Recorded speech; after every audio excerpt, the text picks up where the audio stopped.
जिसके कान हों वो सुन ले, जिसकी आंखें हों वो देख ले। मेरे प्यारे भाइयों और बहनों, मेरा नाम वारिस खान है।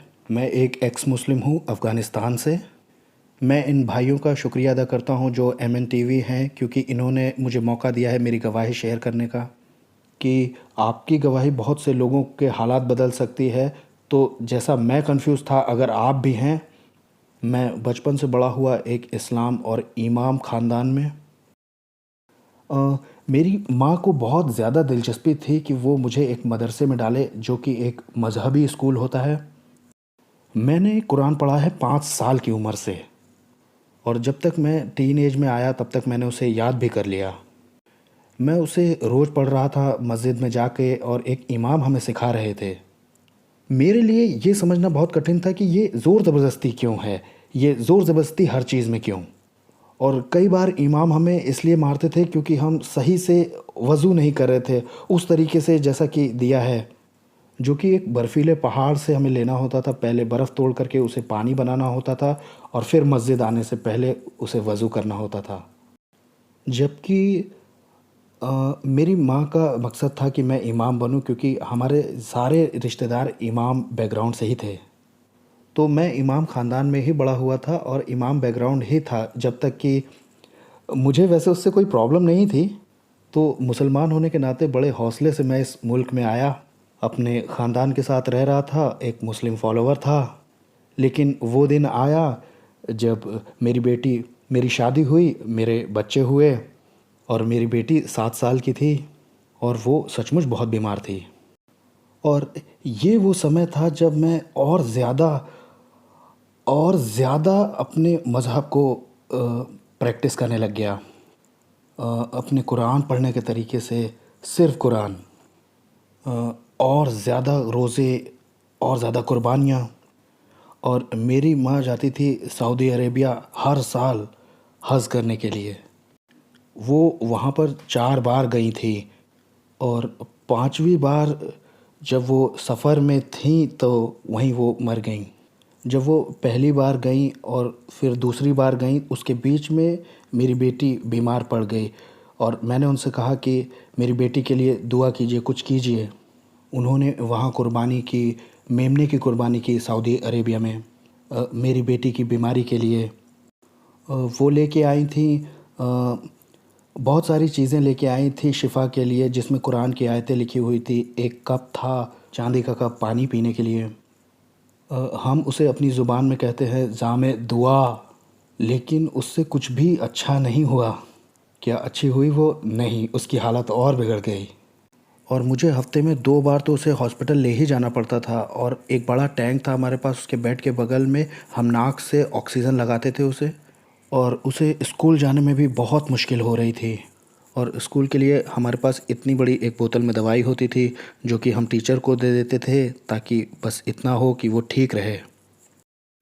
तो मेरा ये सवाल था कि आखिर क्यों मेरी दुआओं का जवाब नहीं आ रहा है? क्या मैंने मज़हब में कोई गलती कर दी है? क्या मैंने ज़्यादा दुआ नहीं की, या मैंने ज़्यादा कुर्बानी नहीं की? क्या मैंने कुरान ज़्यादा नहीं पढ़ा? अरे, मैंने तो उसे पूरा याद कर लिया, अब बचा ही क्या है? मुझे किधर जाना चाहिए?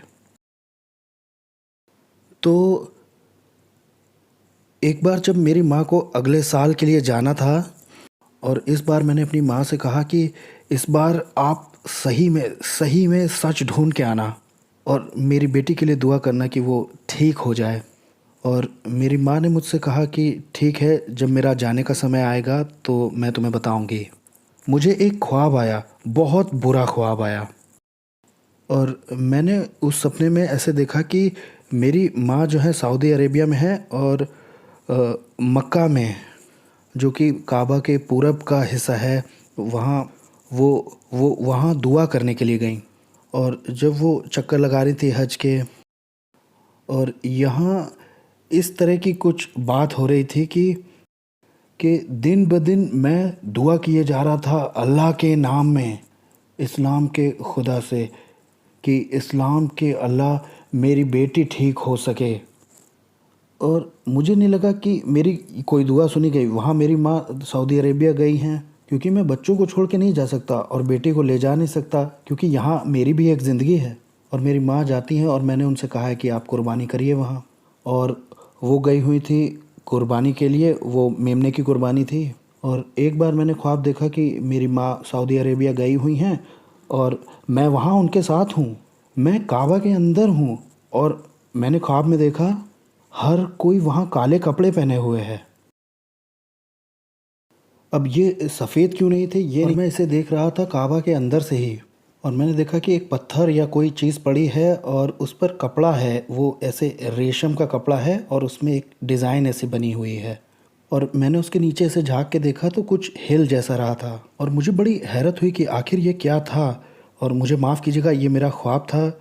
मैंने नीचे अजगर देखा वहाँ और मैं डर गया और दौड़कर अपनी माँ को ढूंढने में लग गया। और मैंने देखा कि एक तूफ़ान आने वाला है और सब लोग घबरा कर भाग रहे हैं, इधर उधर गिर रहे हैं। और ये मेरा ख्वाब था। मैंने अपनी माँ और बहन को देखा और मैंने उनके हाथ को पकड़ लिया और मैंने कहा कि जान बचाकर भागो, क्योंकि हम सब यहाँ मरने ही वाले हैं, क्योंकि हर तरफ से आग बरसने वाली है। और हम भागते भागते एक पहाड़ी पर चढ़ गए और उस पहाड़ी पर एक कमरा था और उस कमरे में रोशनी थी और दरवाजे से ठीक सामने सीधे एक दीवार बनी थी और उस दीवार पर यीशु मसीह का एक क्रूस बना था और उससे रोशनी निकल रही थी। और मैंने कहा, क्योंकि मैं अंदर था कमरे के और माँ और बहन बाहर थी, और मैं उनके हाथों को पकड़ के उन्हें अंदर खींचना चाह रहा था। और मैंने कहा, आइए यहाँ महफूज है, बाकी सब जगह तूफ़ान है, मेहरबानी करके अंदर आ जाइए। मेरी माँ ने इनकार कर दिया। मेरे लिए ये बहुत बुरा ख्वाब था। 2 दिन बाद रात के 2 बजे मेरे दरवाज़े पे दस्तक हुई। रात के 2 बजे मेरा छोटा भाई आया था और उसने अरबी में कहा, और मैंने कहा, क्या हुआ? ये तब पढ़ा जाता है जब कोई मर जाता है। मेरी माँ मर चुकी थी जब मैंने ये ख्वाब देखा। वो नष्ट हो गई, मुझे माफ़ कीजिए। मैं उम्मीद करता हूँ शायद मैं उन्हें जन्नत में देखूँ। मेरा दिल टूट गया क्योंकि उसने इनकार कर दिया था। और उसके बाद मैं बहुत से जज्बातों से गुज़रा हूँ कि कैसे मैंने अपनी माँ को खोया है, क्यों मेरी दुआएं सुनी नहीं गई, क्या मैं कर रहा हूँ। और ये वो घड़ी थी जब पर्शियन चर्च के एक पास्टर आए मेरे कारोबार के समय में और उन्होंने मुझे बाइबल दी। ये मेरे शेल्फ पे ही रखी रही। मैं सिर्फ़ अपनी माँ के बारे में ही सोच रहा था और जो कुछ हुआ था। और कुछ ऐसा था जो मुझसे कह रहा था, जाओ इस किताब को पढ़ो जाके। और मैंने ऐसा महसूस किया और फिर मैंने उस किताब को पढ़ा। और जब मैंने इस किताब को पढ़ा तो ये मेरे लिए एक लव लेटर बन गया, क्योंकि ये बिल्कुल ही उल्टा था वो जो मैंने मदरसे में पढ़ा था कुरान में बचपन में अपने, बिल्कुल ही अलग। और इसमें कोई ज़ोर नहीं था, इसमें किसी ने मेरे साथ कोई ज़बरदस्ती नहीं की, ये मेरी खुद की इच्छा से हुआ। और मैंने इसे थाम लिया और फिर मैंने इसे रखा और साथ में मैंने कुरान भी रखी बराबर में।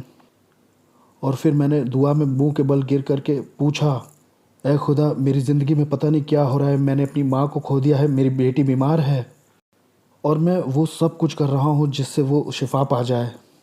और डॉक्टर ऐसे कहते हैं और यहाँ अब मेरी माँ भी मर चुकी है, अब मैं ये कैसे करूँगा?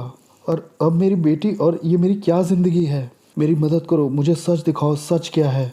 मेरा एक हाथ बाइबल पर था, एक हाथ कुरान पर भी था और ये हाथ गर्म होने लग गया और मुझे लगा कि किसी का हाथ मेरे हाथ पर रखा हुआ है। तो मैंने इसको थाम लिया पूरी इज़्ज़त के साथ और मैं इसे लाया और इसे पढ़ा और रात के 2 बज गए थे। और ऐसा हुआ कि मैं अपनी ज़िंदगी में दिन ब दिन और खुश होता चला गया। और फिर मेरी बेटी भी ठीक हो गई और वो कभी दोबारा बीमार नहीं पड़ी। और फिर मैं चर्च जाने लग गया और अब मैं फ्री हूँ यीशु के नाम में। और मैं खुदा का शुक्रिया अदा करता हूँ कि अब मैं एक नई ज़िंदगी में आ गया हूँ और मेरी बेटी दोबारा कभी बीमार नहीं पड़ी, वो चंगी हो गई। और मैं यीशु की खिदमत करता हूँ अपनी गवाही से।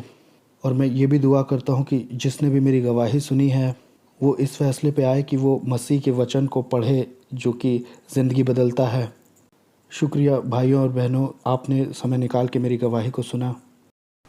अशहदु अन ला इलाहा इल्लल्लाह व अशहदु अन्ना यसू अल मसीह इंदल्लाह।